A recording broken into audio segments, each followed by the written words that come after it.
Hello and welcome to Tobysblogs. Run those titles. You've been floating around like a butterfly, but I'm gonna pin you down, 'cause you've been found and convicted of a serious crime. Caught in possession of this heart of mine, and I'm locking you away for a long, long time. You're guilty, guilty, you're guilty of love. I'm the judge and the jury and defendant too, and I'm just about to throw the book at you. You're guilty, guilty, can't get away 'cause you're guilty, guilty. Now hear me saying Guilty. Hello, today welcome to Tobysblogs. Today's blog is about Witch Mountin. Recently I bought the Witch Mountin films after thinking about the new movie they brought out in 2009, and so I thought I'd go and buy the movies. And so I thought, as I love the Witch Mountin film from the first one, I first want to talk about the second one. There's 3 films. Well, there's more than that, but there's only 3 known films.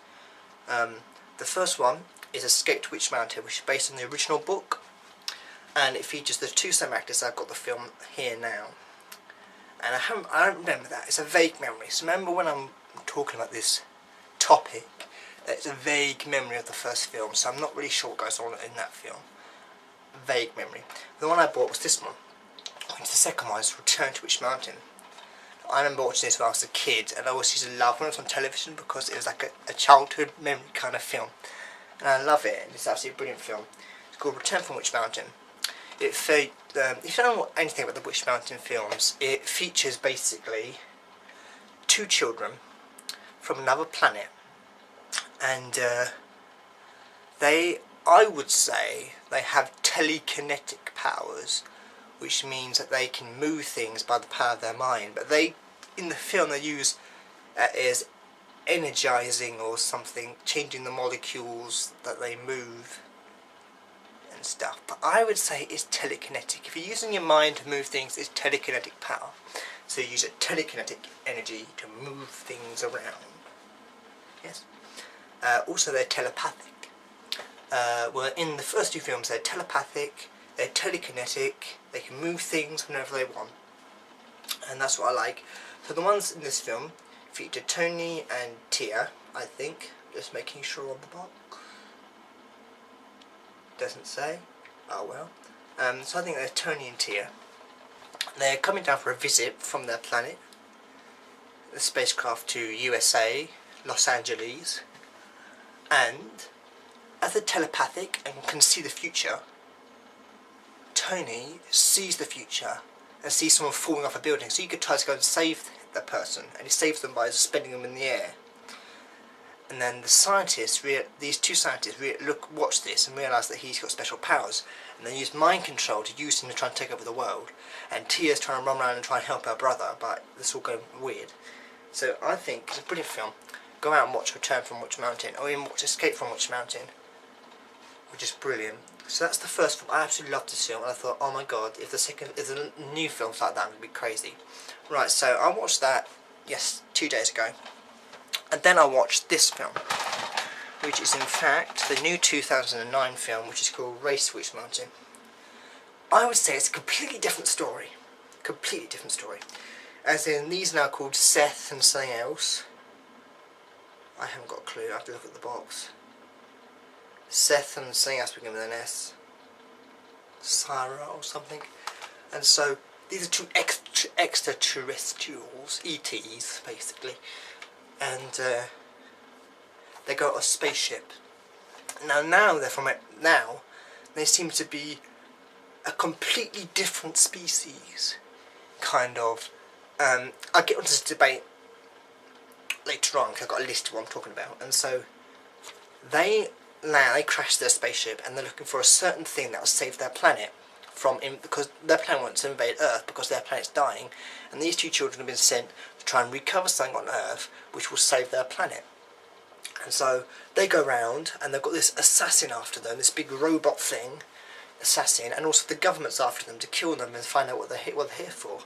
And then this person called Jack, who's on the front, he unfortunately comes in contact with them, and they have to try and race to Witch Mountain to get their spaceship back.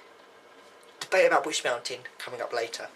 Yeah, the thing I didn't like this film is that each one of them had separate powers. They weren't both telekinetic, they weren't both telepathic. They were in fact got separate powers. Like the girl had telekinetic powers to move things and telepathic, while the boy just had to put his hand through objects and things. No, that's good. But apparently in the first film they didn't have much powers. They didn't use their powers as much.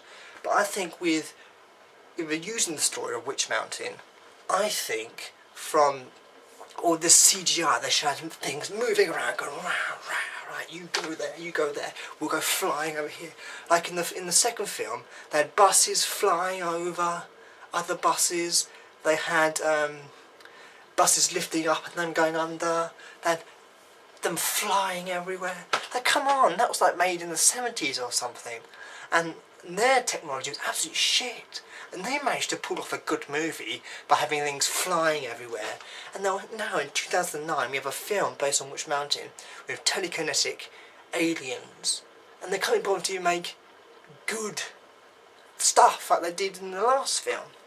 So yeah, so this film's not very good. Well, it's all right film, but it's not really good a Witch Mountain film. Right now, going on to the topic, when I was watching it, I was like, what the hell is Witch Mountain? Because in the second film, when Tony was under control, controlled by the scientist was asking him questions, and he goes, where did you come from? He says, I came from Witch Mountain.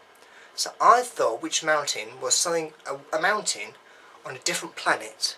Their planet is called Witch Mountain, or there's a mountain on their planet which is called Witch Mountain.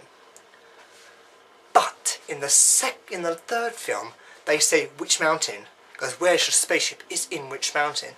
There's an actual mountain, there's a base on a mountain which is called Witch Mountain. So I'm kind of confused. And in the first film, I got a vague memory of them going to a mountain, and their spaceship's on a mountain. And it's confusing. It's so confusing. I have no idea what the hell Witch Mountain is, because if you're an alien, you don't say I'm from Witch Mountain, which is on Earth, because you're not from it, but you're from another planet. So why would Tony say that he's from Witch Mountain when Witch Mountain's on Earth? It's confusing. It's so confusing. Please, if anyone knows the answer, what the hell? If you've read the book, what's Witch Mountain? What is it? Is it a planet, or is it something on Earth? It's confusing. What is Witch Mountain? We don't know. Okay, this is my intellectual talk on Witch Mountain. I hope you enjoy.